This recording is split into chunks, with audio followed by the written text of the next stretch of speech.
Hello guys, weekly ടാസ്കിൻ്റെ മൂന്നാമത്തെ ദിവസമാണ് ഇന്ന്. അപ്പോൾ മോർണിംഗ് ടാസ്കിന് ശേഷം അവർക്ക് വീക്കിലി ടാസ്ക് സ്റ്റാർട്ട് ചെയ്തു. വീക്കിലി ടാസ്ക് എന്ന് പറഞ്ഞാൽ ഇന്നത്തെ വീക്കിലി ടാസ്ക് എന്ന് പറഞ്ഞാൽ സ്ക്രാച്ച് ആൻഡ് വിൻ കോയിൻസ് ആണ്.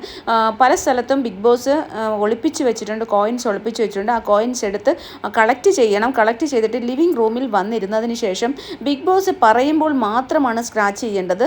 അപ്പോൾ അതിനകത്ത് 1ഉം 2ഉം പോയിൻറ്റ്സ് ആണ്. പിന്നെ പണിയും കൂടാതെ പണി പോയിൻറ്റ്സും ഉണ്ട്, പണി കോയിൻസും ഉണ്ട്. അപ്പോൾ എല്ലാവരും കളക്ട് ചെയ്തു. സത്യം പറഞ്ഞാൽ അനീഷേട്ടൻ ഈ കോയിൻ എന്താണെന്ന് പോലും അറിയാതെ അവിടെ ഇവിടെയൊക്കെ നടക്കുന്നത്. ഒന്നാമത്തെ രാവിലെ തൊട്ടേ പുള്ളിക്ക് മുറിവുകളായിരുന്നു, കയ്യിലെ മുറിവൊക്കെ നല്ല ഇന്നലത്തെ ആ ഒരു ഗെയിമിൽ നല്ല മുറിവ് പറ്റി. അപ്പോൾ കൈയൊക്കെ കെട്ടി വെച്ചിരിക്കുകയാണ്. ഞാൻ അതിൻ്റെ ജസ്റ്റ് സ്ക്രീൻഷോട്ട് എടുത്ത് വെച്ചിട്ടുണ്ട്, ഞാൻ അതിൻ്റെ ഒരു വീഡിയോ ഇടാം. അപ്പോൾ ഒന്നും പറയാനില്ല, ആ ഒരു മുറിവുകളും കാര്യങ്ങളും 2 കൈ നല്ല ഇഞ്ചുറീസ് പറ്റിയിട്ടുണ്ട്. അപ്പോൾ അതുകൊണ്ട് തന്നെ പുള്ളിക്ക് ഒരുപാട് ചെയ്യാൻ പറ്റിയില്ല എന്നുള്ളതാണ് പുള്ളി പറയുന്നത്. പക്ഷേ പുള്ളിക്ക് മനസ്സിലായില്ല കോയിൻസ് എവിടെയാണ് വെച്ചിട്ട്, കോയിൻസ് എന്താണെന്ന് പോലും അറിയില്ല. ലാസ്റ്റ് എല്ലാവരും കളക്ട് ചെയ്ത് തീരാറായപ്പം പിന്നെ അനീഷേട്ടൻ്റെ ബെഡിൽ തന്നെ ആ ഒരു ഷീറ്റിനടിയിലും ഒക്കെ കോയിൻസ് ഉണ്ടായിരുന്നു. അതൊക്കെ നൂറ് ഓടി വന്നെടുത്തു. അപ്പോൾ ചോദിക്കുകയാണ്, അപ്പോൾ അനുമോളുടെ അവിടെ ഈ ഉള്ളിലൊക്കെയാണ് പുള്ളി എന്ന് പറഞ്ഞാൽ ഭയങ്കരമായിട്ട് ഒളിപ്പിക്കുന്ന രീതിയിൽ ആ ഉള്ളിലൊക്കെയാണ് നോക്കുന്നത്. യഥാർത്ഥത്തിൽ പറഞ്ഞാൽ ഡൈനിങ് ടേബിളിൻ്റെ മുഖത്തെ ഈ ഡൈനിങ് ടേബിളിൻ്റെ പുറത്ത് ഈ മുഖമൊക്കെ തുടയ്ക്കുന്ന അതിൻ്റെ അടിയിൽ വെച്ചിട്ടുണ്ടായിരുന്നു. അങ്ങനെ അങ്ങനെയുള്ള സ്ഥലങ്ങളിൽ പിന്നെ പില്ലോസിൻ്റെ അടിയിൽ, ലിവിങ് ഏരിയയിലെ പില്ലോസിൻ്റെ അടിയിൽ, ആ ഒരു മഞ്ഞ സോഫയുടെ പില്ലോസിൻ്റെ അടിയിൽ അങ്ങനെയൊക്കെയാണ് കോയിൻസ് വെച്ചിരുന്നത്. പിന്നെ കിച്ചണിൽ പാത്രങ്ങളുടെ അടിയിൽ അങ്ങനെയൊക്കെ ആയിരുന്നു.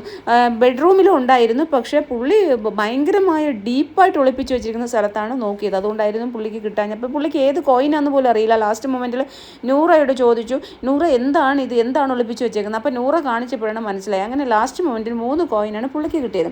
അപ്പോൾ അതല്ല ഇവിടുത്തെ പ്രശ്നം. ആരും കിട്ടിയ കോയിൻസൊക്കെ ആദ്യം സ്ക്രാച്ച് ചെയ്ത് നോക്കി. പ്രത്യേകം ബിഗ് ബോസ് പറഞ്ഞത് ആരും സ്ക്രാച്ച് ചെയ്ത് നോക്കരുത്.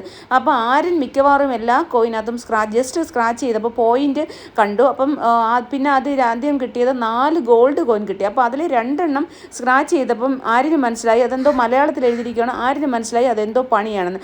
അപ്പം ബാക്കി കിട്ടിയ 2 ഗോൾഡ് കോയിൻ കൂടി, അങ്ങനെ 4 ഗോൾഡ് കോയിൻ എന്ത് ചെയ്തു? വേറൊരു പോക്കറ്റിൽ സൂക്ഷിച്ചു വെച്ചു. ബാക്കിയുള്ള കോയിൻസ് എല്ലാം ചെറുതായിട്ട് എല്ലാം സ്ക്രാച്ച് ചെയ്തിട്ടാണ് ആര്യൻ എടുത്തത്.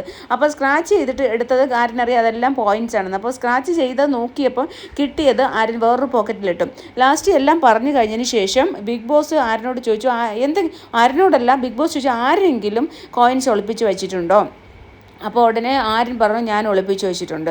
അപ്പോൾ പറയാൻ പറഞ്ഞു. അങ്ങനെ നോക്കിയപ്പോഴത്തേക്ക് പണിയാണ്. അത് നന്നായിട്ട് സ്ക്രാച്ച് ചെയ്ത് നോക്കിയപ്പോൾ ആര്യൻ ഇന്ന് ഉരുളൻകിഴങ്ങ് വെച്ചിട്ടുള്ള യാതൊന്നും ഉപയോഗിക്കാൻ പാടില്ല, ഉരുളൻകിഴങ്ങ് വെച്ചിട്ടുള്ള കറികളൊന്നും ഉപയോഗിക്കാൻ പാടില്ല എന്നാണ് ഒരെണ്ണം.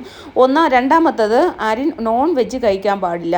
അപ്പോൾ 2 പണിയാണ്. വേറെ 2 എണ്ണത്തിന് അത് പോയിൻറ്റ്സ് ഉണ്ടായിരുന്നു. കാരണം അത് ഗോൾഡ് ആണെന്ന് കണ്ടപ്പോൾ മറ്റേ 2ഉം ഉരച്ച് നോക്കി സ്ക്രാച്ച് ചെയ്ത് നോക്കിയപ്പോൾ പണിയാണെന്ന് കണ്ടപ്പോൾ മറ്റേ 2 ഗോൾഡും കൂടി ഉള്ളത് പണിയാന്ന് കരുതിയിട്ട് പുള്ളി അതും കൂടി പോക്കറ്റിലിട്ടിരുന്നു. അപ്പോൾ അതിനകത്ത് പക്ഷേ പോയിൻ്റ് ആയിരുന്നു. അത് ബിഗ് ബോസിൻ്റെ 7ൻ്റെ പണിയാണല്ലോ. അപ്പോൾ ബിഗ് ബോസ് ഉടനെ ചോദിച്ചു, എന്താണ് എന്നെ പറ്റിക്കാമെന്ന് വിചാരിച്ചോ ആരെന്ന് ചോദിച്ചു. അങ്ങനെ അവിടെ അത് കഴിഞ്ഞു. പക്ഷേ ഇതങ്ങോട്ട് കഴിഞ്ഞതും നമ്മുടെ അനീഷേട്ടൻ ചാടി എഴുന്നേറ്റിട്ട് പറഞ്ഞു, ഇവിടെ ഇത് പറ്റില്ല, ഈ ആര്യൻ്റെ കോയിൻസ് എല്ലാം റദ്ദാക്കണം. ആര്യൻ കള്ളക്കളിയാണ് കാണിക്കുന്നത്. ആര്യൻ ഇപ്പോഴല്ല എപ്പോഴും കള്ളക്കളികളാണ് കാണിക്കുന്നത്. പ്രത്യേകിച്ചും ബിഗ് ബോസ് പറഞ്ഞതാണ് സ്ക്രാച്ച് ചെയ്യരുത് എന്ന്. സ്ക്രാച്ച് ചെയ്ത് കഴിഞ്ഞാൽ പിന്നെ ഇവരിത് എടുക്കേണ്ട പോലും ആവശ്യമില്ലല്ലോ. അപ്പോൾ അതന്നെ ഒരു വലിയ കള്ളക്കളിയല്ലേ. അപ്പോൾ അങ്ങനെ പറഞ്ഞു. ലാസ്റ്റ് എല്ലാവരും അത് ഏറ്റുപിടിച്ചിട്ട് അപ്പോൾ ആര്യൻ്റെ കോയിൻസ് മുഴുവൻ റദ്ദ് ചെയ്യുന്നതിനോട് അക്ബറിന് താല്പര്യമില്ല. പക്ഷേ കളിച്ചത് ഫെയർ അല്ല എന്ന് അക്ബർ പറഞ്ഞു. കാരണം അപ്പോൾ ആര്യൻ പറയുന്നത് ഇന്നലെ പാവം മോഷ്ടിച്ചല്ലോ, ഇന്നലെ അപ്പോൾ ആദിലയാണല്ലോ മോഷ്ടിച്ചത്, ആദില ഒന്നും മിണ്ടാതെ അവിടെ ഇരിപ്പുണ്ട്. പക്ഷേ ആ പാവം മോഷ്ടിച്ച കാര്യം പറഞ്ഞപ്പോഴത്തേക്ക് നൂറ പെട്ടെന്ന് ഇടപെട്ടു. അപ്പോൾ നൂറ പറഞ്ഞു പാവ മോഷ്ടിക്കുന്നത് ഇതുമായിട്ട് ബന്ധപ്പെട്ടല്ല. ഇന്നലത്തെ ബിഗ് ബോസ് പറഞ്ഞിട്ടുണ്ടായിരുന്നു നിങ്ങൾ സൂക്ഷിച്ചാൽ ദുഃഖിക്കേണ്ട, അതുകൊണ്ടാണ് എല്ലാവരും വയറ്റിലുള്ളിലൊക്കെ വെച്ചത്. കറക്റ്റാണ്. ഇന്നലെ അനീഷേട്ടനായാലും അതേപോലെ തന്നെ മിക്കവാറും എല്ലാവരും നൂറയായാലും അനുമോളായാലും എല്ലാവരും അവരവരുടെ ശരീരത്തിൽ തന്നെ പാവകൾ സൂക്ഷിച്ച് വെച്ചിരിക്കുകയായിരുന്നു. അതെന്തുകൊണ്ടാണ്? മോഷ്ടിക്കപ്പെടും, നിങ്ങൾ സൂക്ഷിക്കണം എന്ന് ബിഗ് ബോസ് പറഞ്ഞതുകൊണ്ട്. അപ്പോൾ മോഷ്ടിച്ച് കഴിഞ്ഞാൽ അതൊരു കുറ്റമല്ല. പക്ഷേ ഇന്നത്തെ സ്ക്രാച്ച് ആൻഡ് വിൻ ടാസ്കിൽ ബിഗ് ബോസ് പ്രത്യേകം പറഞ്ഞു ആരും സ്ക്രാച്ച് ചെയ്യാൻ പാടില്ല. അങ്ങനെ എല്ലാവരും സ്ക്രാച്ച് ചെയ്ത് കഴിഞ്ഞാൽ പണി ഉണ്ടെങ്കിൽ അത് അവരെടുക്കേണ്ട കാര്യമില്ലല്ലോ. അതിലേക്ക് പണിയാണ് കിട്ടിയത്. അതിലേക്ക് ബേൺ കാർഡാണ് കിട്ടിയത്. അപ്പോൾ ബേൺ ആയപ്പോൾ എല്ലാ പോയിൻറ്റും അതിലേക്ക് കിട്ടിയ പോയിൻറ്റ്സ് എല്ലാം ബേൺ ആയിപ്പോയി. അപ്പോൾ അങ്ങനെയാണ്. അപ്പോൾ അതിലേക്ക് ഒരു വലിയ പണിയാണ് കിട്ടിയത്. അപ്പോൾ എല്ലാവരും അങ്ങനെ സ്ക്രാച്ച് ചെയ്തെടുത്തിട്ടുണ്ടായിരുന്നെങ്കിൽ ഈ കളി എന്താവും? കളിയാവത്തില്ലല്ലോ. അപ്പോൾ അത് തന്നെയാണ് ബിഗ് ബോസ് എന്തായാലും പണിഷ്മെൻറ്റ് കൊടുക്കുമായിരിക്കും. എന്തായാലും അതിനുശേഷം ആര്യൻ നാക്ക് കൊണ്ട് ഒരു വൃത്തികേട് കാണിച്ചു. അത് മോശമായിട്ടുള്ള ഒരു പിന്നെ ഗഷറാണ്. അത് കണ്ടത് ഷാനവാസാണ്. ഷാനവാസ് അപ്പോൾ നൂറ് സംസാരിച്ചപ്പോഴാണ് അങ്ങനെ കാണിച്ചത്. അപ്പം ഉടനെ ഷാനവാസ് പറഞ്ഞു, ഇവൻ വളരെ മോശമായിട്ടുള്ള അസഭ്യമായിട്ടുള്ള ആംഗ്യം കാണിക്കുന്നു എന്ന് ഒരുപാട് പ്രാവശ്യം പറഞ്ഞു. ക്യാമറയുടെ മുന്നിലൊക്കെ അത് ഷാനവാസ് പല പ്രാവശ്യം ആവർത്തിക്കുന്നുണ്ടായിരുന്നു. എന്തായാലും ആര്യൻ പറയുന്നതെന്ന് പറഞ്ഞു കഴിഞ്ഞാൽ പാവകളെ തട്ടിയെടുത്തു, അതുപോലെ അക്ബറിൻ്റെ കയ്യിൽ അനീഷ് കടിച്ചു, അതിനൊക്കെയാണ് ആക്ഷൻ എടുക്കേണ്ടത്. പാവകളെ തട്ടിയെടുക്കാൻ ആര് പറഞ്ഞു? പക്ഷെ ആദില മിണ്ടുന്നുണ്ടായിരുന്നില്ല. ആദിലായിരുന്നു പാവകളെ തട്ടിയെടുത്തത്. അപ്പോൾ എന്തായാലും അനീഷ് വിരൽ കടിച്ചിട്ടൊന്നുമില്ല. അനീഷിൻ്റെ കയ്യിൽ അത്രമാത്രം പരിക്ക് പറ്റി. ആ പരിക്ക് പറ്റിയ അക്ബർ കൈ പിടിച്ച് തിരിച്ചിട്ടുണ്ടായിരുന്നു. അപ്പോഴാണ് വിരൽ ചരിഞ്ഞു കിടക്കുമായിരുന്നു. അപ്പോഴാണ് വിരൽ ചെറുതായിട്ടൊന്ന് കടിച്ച്, അതിനൊരു പാട് പോലും വന്നിട്ടില്ല.